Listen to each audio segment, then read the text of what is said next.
everyone, I am Jason Quesada here at Hot Stage down in Bay Shore, California, where I wanted to give you a sneak preview of what's going on with InteropNet, the live networking platform you'll be seeing at Interop New York in a couple of weeks. And I wanted to talk to some of the team leaders here, and I want to talk to my colleague, Marty Krepfl. Marty, thank you so much for joining me today. How are you? Good, how are you? Good, thanks. So Marty, what's your title and what company are you from?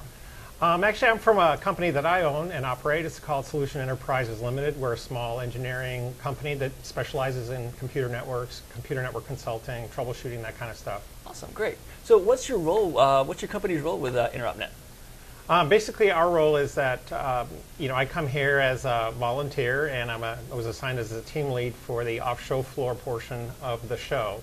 The show floor is divided into two networks. One is for the exhibitors and the actual show floor, and the other is for like the meeting rooms and the conference space and so forth. And that's a separate network that we deploy to support those rooms. Awesome. So why are you excited about participating at InteropNet?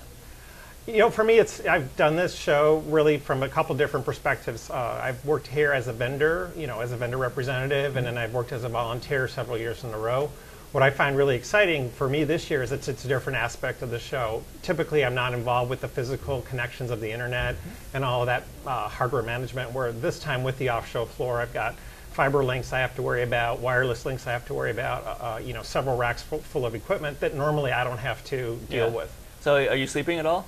Yeah, actually I am. It's the vendors have been great, and that's really one of the great things is the vendors are very supportive, and we're all on the same team, and we know what we got to get done, and so it's been exciting to work with some really cool people too. All right, that's great to hear.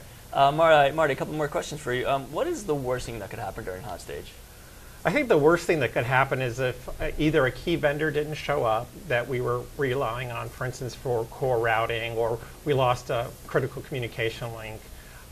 We've had those situations, we've worked around them. It just makes it much more difficult, and it raises the stress level of everybody because in addition to worrying about their stuff, they're having to worry about infrastructure stuff that's not in place. Okay. All right, so what's the best thing that could happen during Hot Stage? I think the best thing that could happen in Hot Stage is that everybody finishes early and everything comes together very, very quickly, and there's really no hassle, and we get out of here a week early. There you go, perfect, and start drinking, right? Of course. Yeah, exactly. So Marty, thank you so much for your time. I appreciate it, and we look forward to seeing the final project in New York in a couple of weeks. Yeah, I'm excited to be there too. Great, thank Thanks you very for your much. time. Appreciate it.